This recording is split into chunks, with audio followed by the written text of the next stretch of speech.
So this standoff has lasted over 5 hours now, and just a couple minutes ago, officers gave us the very latest information. It's the case of a shocking double life. A PhD professor by day, and police say a drug-dealing, gun-trafficking outlaw by night. Now the law is searching for the Cal State San Bernardino teacher. Angela, what's the very latest? Well, Gino, right now they're getting it under control, but they're still guessing at least 2 hours to get this big cardboard fire behind me under control. And I was on the other side of this smoke earlier, and I can tell you that I was basically crying, and it was pretty stingy in the eye.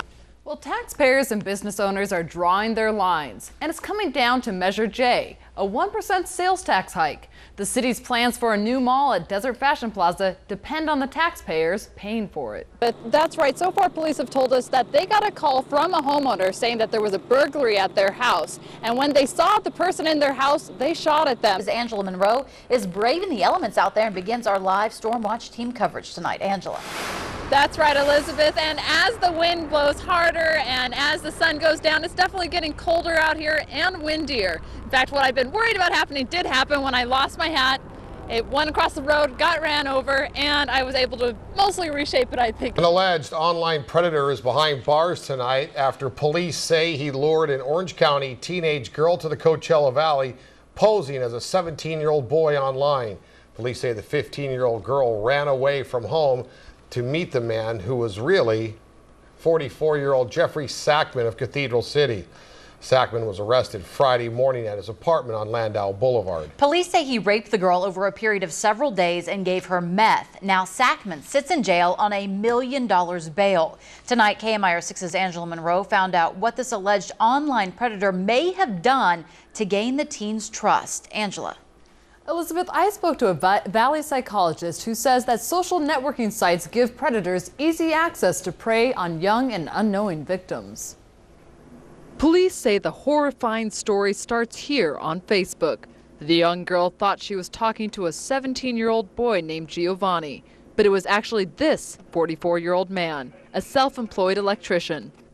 Valley psychologist Dr. Nathan Church says social networking sites give predators easy access to young victims. Anything that provides open access to vulnerable populations is going to immediately be seized upon by predators because it's the perfect tool for them. Police say the 15-year-old girl and Jeffrey Sackman started talking 2 years ago when she was 13 on sites including Facebook, MySpace, and mbuzzy.com. This guy waited a long time. And if he waited this long for this particular victim, who's to say he didn't wait the same amount of time for other victims?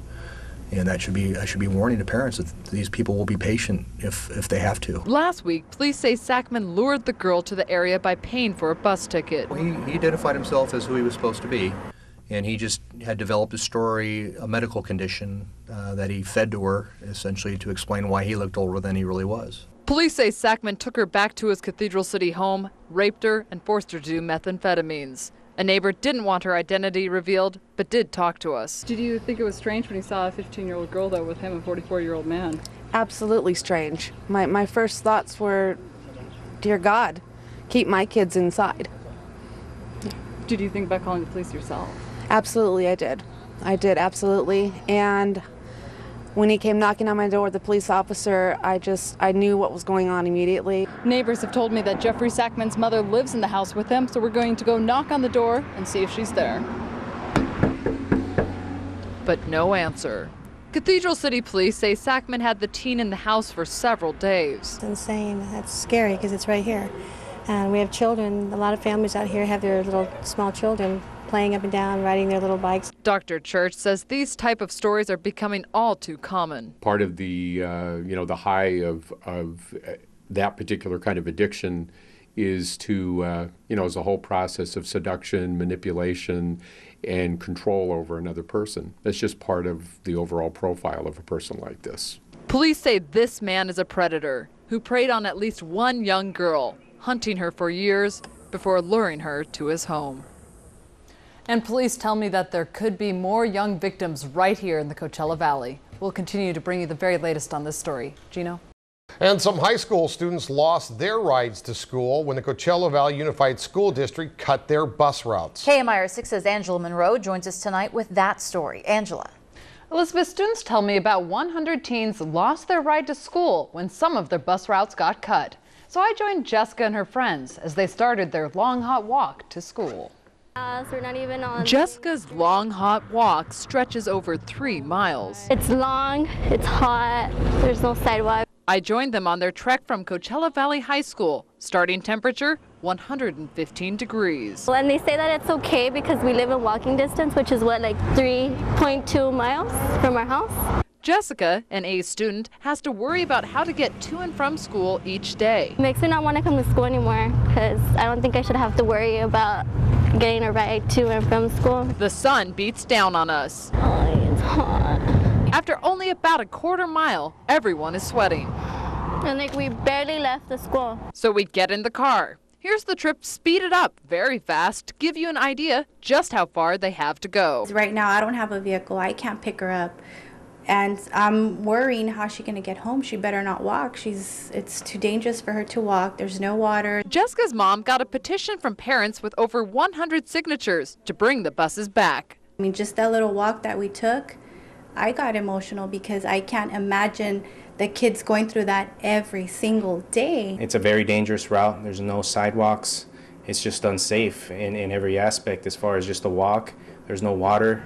There's no stores, there's no call boxes, there's no telephones. We asked Assembly Member Manuel Perez if this was a healthy hike for students. Most definitely not, in my opinion, especially when you are walking in 115-degree weather. Now, part of that is as a result of budget cuts. Assemblymember Perez authored a bill so equal dollars go to more rural areas like Coachella to build sidewalks and safe routes to school. Growing up on the east side and walking to school in my days, I understand exactly what you're talking about. And that's one of the main reasons why I introduced this piece of legislation, because I know what it's like. And honestly, I heard as well of an incident that happened in Desert Hot Springs where a child was hit by a car and had passed away as a result of not having a safe route to school.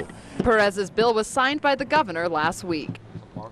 The transportation superintendent did not call us back last week or again this Monday. But Jessica's mother did tell us that this morning the buses are back for Jessica and her friends. Elizabeth, back to you. Angela Monroe was at the crime scene tonight and joins us live in the studio.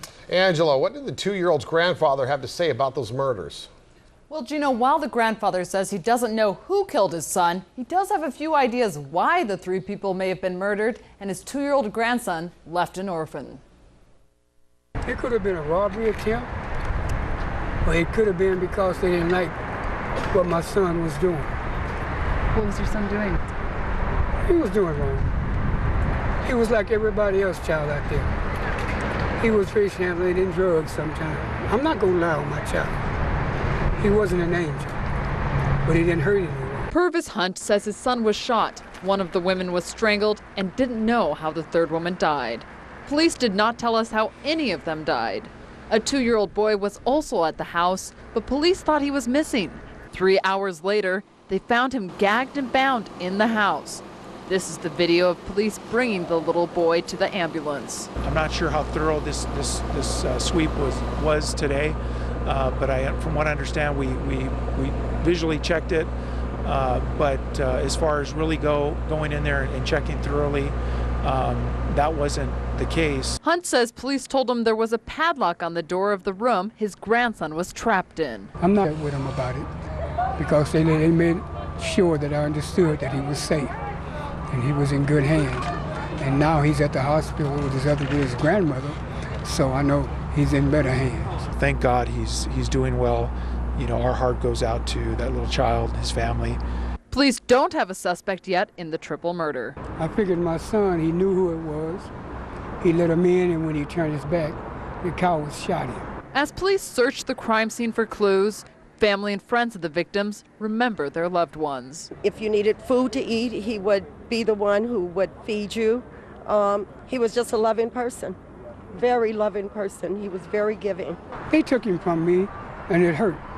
His family, his friends, they hurt us all.